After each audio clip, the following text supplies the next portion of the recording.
Nulla di che. Vorrei sentire la tua replica su questi due punti che ho elencato. Siamo da quello che hai detto tu.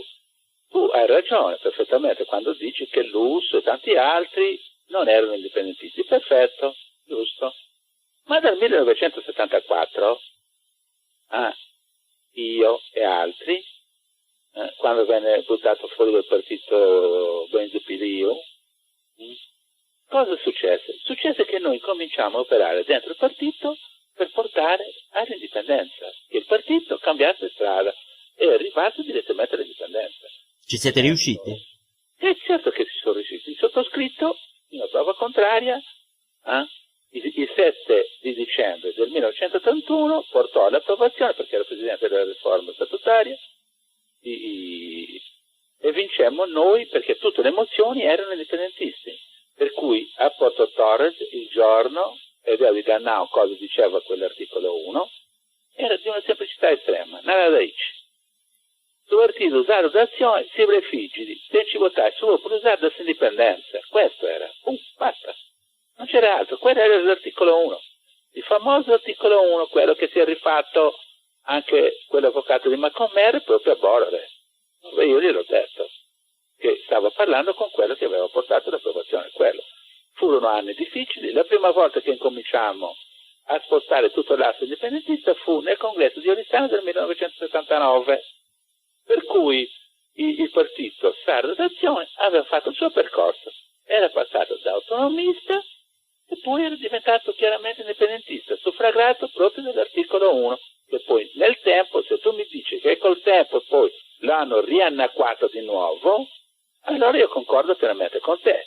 Ma oggigiorno nel partito Sardo d'Azione, a me, io sono sempre diretto e sincero su questo, non ho roba, scheletri nella madre, mi piace la correttezza. Cioè, nel partito Sardo d'Azione c'è una componente indipendentista.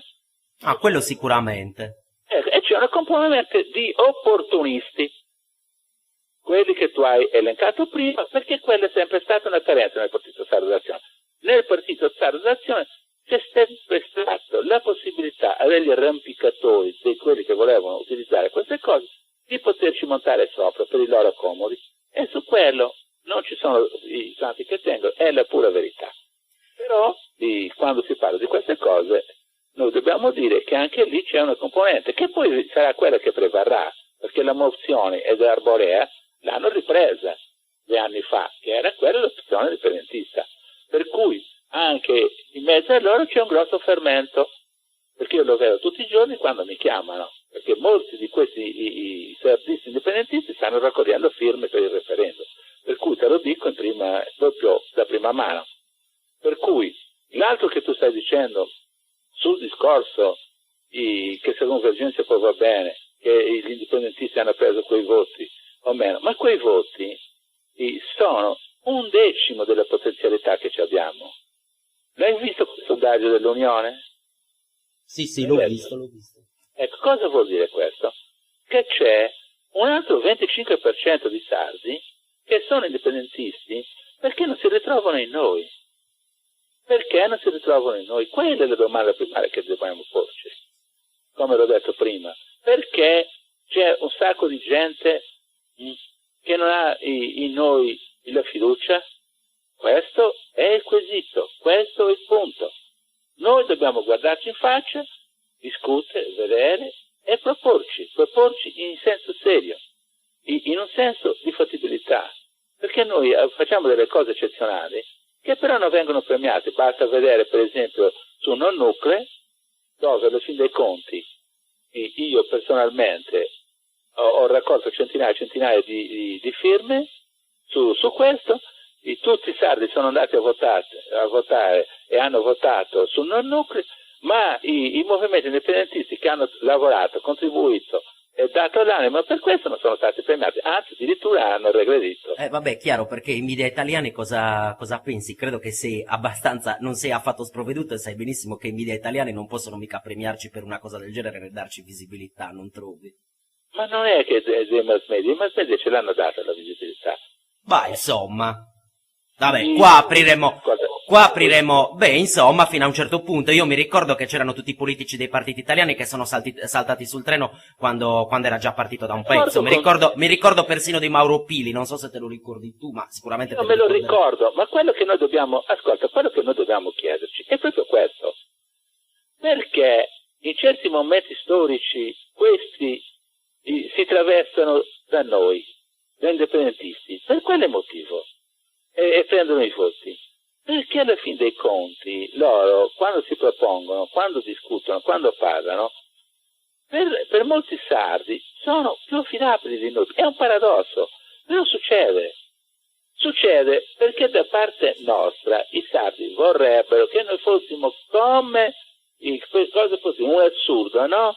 Visto che qualcuno in Facebook ha messo delle cose delle falangi macedoni e via di seguito, i molti sardi vorrebbero che gli indipendentisti, che lottiamo per queste cose, fossimo più compatti.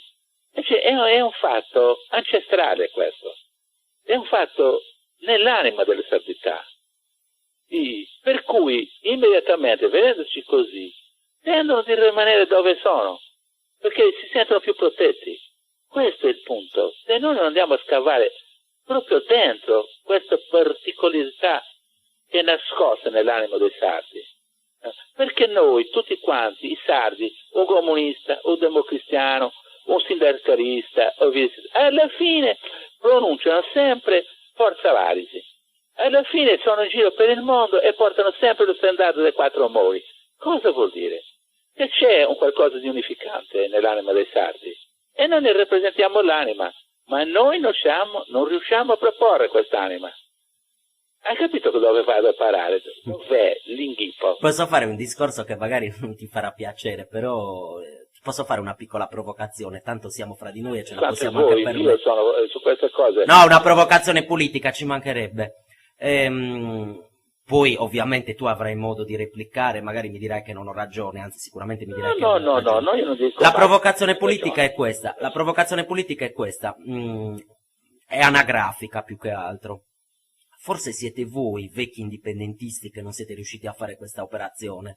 Perché noi che siamo nati da un anno, vogliamo parlare di termini elettorali, noi abbiamo già 2 consiglieri provinciali, abbiamo una sfilza di consiglieri comunali, quindi noi probabilmente stiamo iniziando bene, non è che la responsabilità è un po' vostra. Non mandarvi a quel paese, vi raccomando. No, sto ridendo, ti immagini se io ti mando a quel paese. Mi è piaciuto invece questo, a me non mi ha provocato, mi hai dato una palla da gol. Vai. Ascolta, tu non sei nato un anno, tu arrivi da IRS e oggi sei Progress, per cui l'hai detto prima, dal 2004 che stai combattendo. No, attenzione, non tutti quelli che oggi fanno parte di Progress hanno fatto parte di precedenti esperienze politiche. Bene, comunque la maggioranza... Questa ci credo. Poi se vuoi parlare del mio vissuto politico possiamo parlarne, aspetta, che qui andiamo a puntualizzare. Scopriresti delle cose insospettabili, dai, comunque. In senso politico proprio. Allora, vedi, i Sardini nazionalisti 25 anni, IRSI 12 anni, mi segui? Di tutto quanto. Progress è un anno che avviene dalla scissione con IRSI. I consiglieri provinciali che oggi sono su Progress erano in IRSI. Per cui tutto questo cosa vuol dire? Non viene da una scissione, se vuoi ti spiego da che cosa viene, però andremo fuori tempo. Fermati che io devo parlare adesso vai. Anche di me, che ho una certa età e che combatto.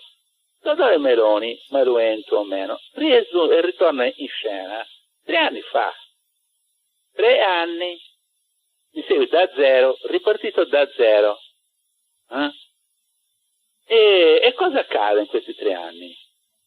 Mi sembra che in questi 3 anni un pochettino Maruento non sia diventato invece per molti sardi una specie di simbolo.